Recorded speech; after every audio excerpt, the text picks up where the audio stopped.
Hey guys, welcome back. In this video, we're going to talk about 3D printing, and I'm going to go through the process of how I handle my resin prints once they're printed, how I kind of wash them and cure them and get them kind of ready post-printing.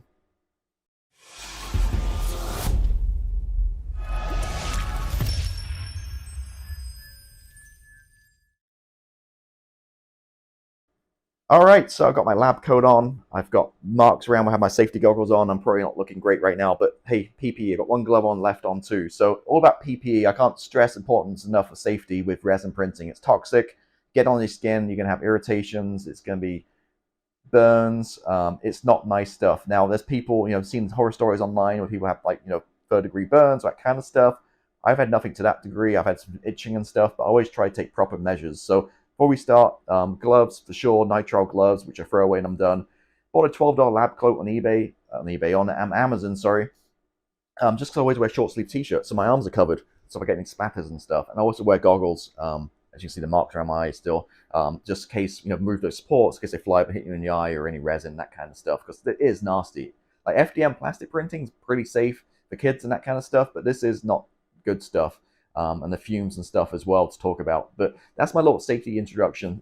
Also, I would say is, I'm new. I only bought this printer a few weeks ago. I've been printing about 2 weeks now. So I'm new, and I've searching online. I didn't really find any videos really kind of help me just for this process. Like how long do you put the cure station on for? How many minutes? All disjointed little videos. So I thought, let me combine it all into one big video or one short video and just run through my process, exactly how I take care of the prints, how I wash the resin, cure it, remove the supports, all that kind of stuff, and hopefully it helps somebody else. Also, again, I'm a beginner, so if you're seeing stuff that like, whoa, you shouldn't be doing that, or the times are way wrong, let me know. Give me some constructive criticism and help me grow as a newbie 3D printer guy, and hopefully get better as I go along. But putting some pretty good stuff out. Few failures here and there, but mostly my own problem.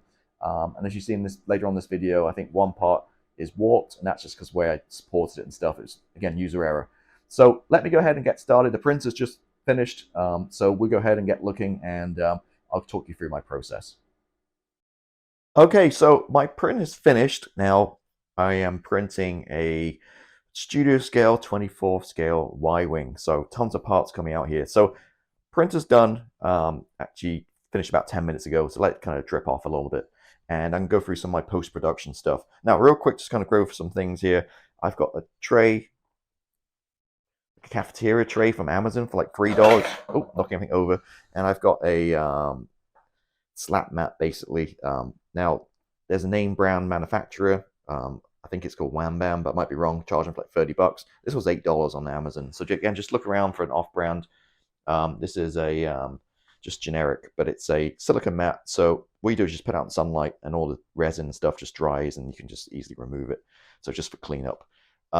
Also a big fan of Dollar Tree. There's no need to go to these expensive, stores and get or Amazon and pay tons of money for things. So, for example, Dollar Tree, $1.25. I got some really good tongs. I got this guy, which I like with some IPA, and I like to dip it in here first, which I got a tip online. So, take it out the printer, dip it in here first, get a lot of the main resin off, and then we'll put it in the wash station. So it saves a little bit of IPA in the main wash station. It kind of lasts a little bit longer. Another thing is silicone spatula.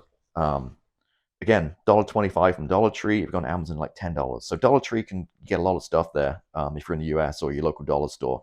Silicone, not rubber, so you don't kind of rip or scratch your tape or whatever you call it, the film on the bottom of the vat.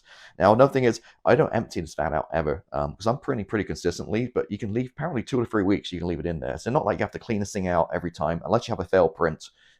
Just leave the resin in there with the lid on, and you're good to go. So, I think what else go here? Oh, IPA wise, I'm using cheapest I found is Walmart. I get the quarts, and they're about $3.86, I think, or $3.50 for a quart. So 4 of these make a gallon, and that's $16 a gallon, which is again way cheaper than anything on Amazon. 91%, but it seems to work pretty good with my prints. And these bottles, easier to move around than whole gallon drums, and again, most cost effective.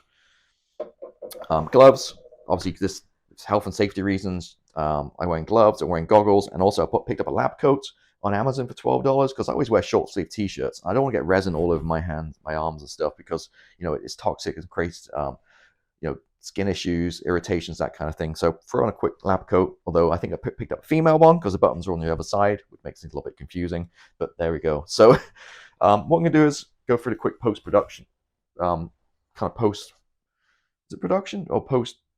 I'm not sure the word I'm looking for, but anyway, kind of how I kind of take care of the prints after the print, after it's printed. And yeah, this is, again, I'm a newbie to this. I've been doing it for about 2 to 3 weeks, so please critique. I'm happy for constructive criticism. If you think I'm doing something wrong or can make things better, I'm all for learning, because this is a learning experience for me. So I'm going to lift off the lid and undo this guy, the build plate. And these are my 2 prints. So yeah, then I'm going to take this, comes with the printer, the metal spatula, whatever, it's scraper. And I've learned if I just kind of put this down like this and just go downwards. Now I have ordered a magnetic build plate, so that's again a generic one, not the Wham Bam or whatever you call them, because it's way cheaper. And it's just going to make things way easier than you just flex it and it pops right off and having to scrape it. Especially smaller prints, not bad, but larger items like this one can be sometimes a little bit tricky to kind of get off. But if I find if I kind of go downwards like this, it does make it a little bit easier. Just kind of, again, if you had this is when a metallic build plate comes in, you just flex it and it just pops right off.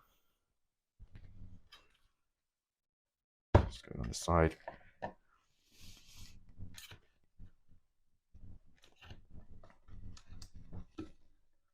Okay, there we go. Whew. So yeah, holding it downwards like that and straight down is the easiest for me. So I'm going to immediately put this back on,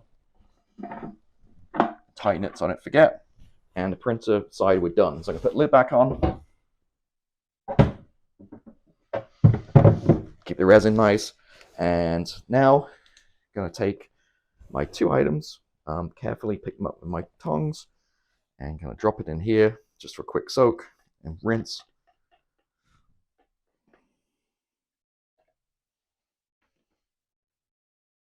And this guy's going to be a little tricky to pick up here. It's just so narrow and skinny, it's going to be hard. I don't damage any details on here either. So it's obviously still soft, not cured. So just want to be careful with this one. And again, just quick rinse around here, just get the main resin off it. And allegedly, that I was told it helps, so we'll see if it does help. So I'm going to turn you around to this side now of the room. And I got the curing station and a wash station. So I'm going to take a look at the wash station. Bring my tray over. Now I'd love to have all this together, but just the way my room's designed right now, it's kind of separated. And I'm just going to put this in a basket. And this guy. And note, it floats. Note too that this thing isn't filled all the way up, because most of my prints, I mean, I don't need to fill, I'm wasting IPA. I mean, I'm just printing smaller stuff, as you saw. I'm not printing massive giant statues. So I've got about 3/4 gallon here, I think, roughly. So I don't want to waste a bunch of IPA. So put the lid on, set to 5 minutes, go, and it's going to wash it. So wait 5 minutes for it to wash, take it out, then I'm going to remove the supports and cure it. So that's, you don't need to sit and wait for 5 minutes, so I'll cut the video and we'll come right back. Okay, so I stopped it at 4 minutes. I thought 5 minutes may be a little bit too long for the size and what I got going on in here. So take the lid off and just fish the pieces out. As you see, they're looking much cleaner now. All that extra resin's kind of being removed. I'm just going to remove the supports. So in this case, I'm just going to use this guy because they're all at the bottom. Most of the time you just pull them off your fingers, but if it's flat surface like this, I find it just easier like that. Okay, all the supports are removed. I'm just going to put it on my curing station, pull the other guy out. And this is probably the part where you want to wear safety glasses or goggles, because, you know, in case any of this stuff splits, you know, it flies off these support arms. So again, you can see my hat just forcing it off. I don't want to break any. Again, this resin's not cured yet, so it's a lot softer. So if you remove the supports now, it just makes it a little bit easier than trying to do it once it's all solid resin cured.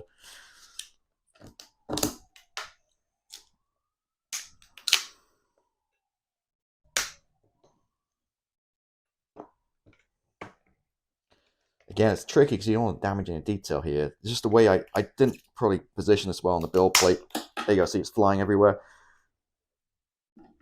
It's not, I didn't put enough space, I don't think, between the supports and the...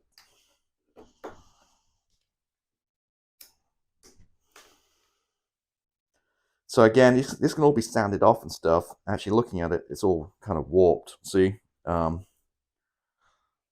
yeah, it can be a little hot water once it's all cured. I can flatten it out a little bit, but I do want to get some of this stuff removed.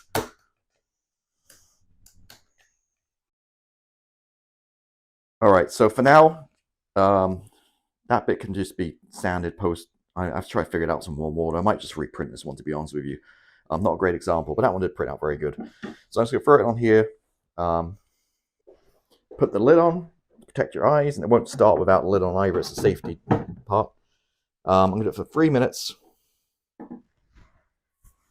and that is it. Let it cure, and once that's done, it should be fully ready to go. Now after that, you do want to probably wash it, but you do want to wash it in some dish soap, mild dish soap, and wash off all the IPA and any stuff off the resin before you start printing or using it. Okay, because I'm a luxury in my man cave here, where I have a door. I'm out in like a converted home office / shed kind of deal. So open door lets some air in, fumes out. Now IPA doesn't bother me. Some people gives lots of bad headaches. Me, I'm pretty used to it. I don't have any issues with IPA. But anyway, so it's good to always let some air in anyway. So we're done with this guy. I'll take the lid off, and there we go. There's the cured piece, which is looking very crisp and awesome. What I might sometimes do is, I don't know if it's accurate, I sometimes put it upside down and just let it run again, just to the bottom, make sure it's fully cured, or you just put it out in sunlight, I guess, too. So yeah, that's the part done. And again, this part here too, cured again. This is warped a little bit. I'm going to reprint this one. I mean, it's only like a 50 cents worth of resin. I'm not sure what happened there. So I did a little bit different with supports and angled it a different way. But you can see the quality. But yeah, this is cured, hard, ready to go. So there we go. That's it. I'm lucky to have this man cave, which is away from the main house, so I don't worry about fumes and mess and that kind of thing. But yeah, that's my process. So as I mentioned in the beginning, if you see anything, red flags, if you aren't beginners, if you're like, you're seasoned professionals, let me know. I'm open to constructive criticism, but hopefully you find this video interesting. And if you do, and you'd like me to do more videos about my 3D printing, let me know. It's not a bit beast as you think it is. It's a few steps and workflows you need to get down, and once you understand that, it's pretty plain sailing from there on in. And it's just not much of a steep learning curve. You don't really need to learn CAD unless you're producing your own products, but most things I do are just STLs I buy or find online and print out, like the Y-Wing, for example. So yeah, once again, if you want to see more videos like this, let me know. In the meantime, happy modeling. I'll catch you next time. Bye.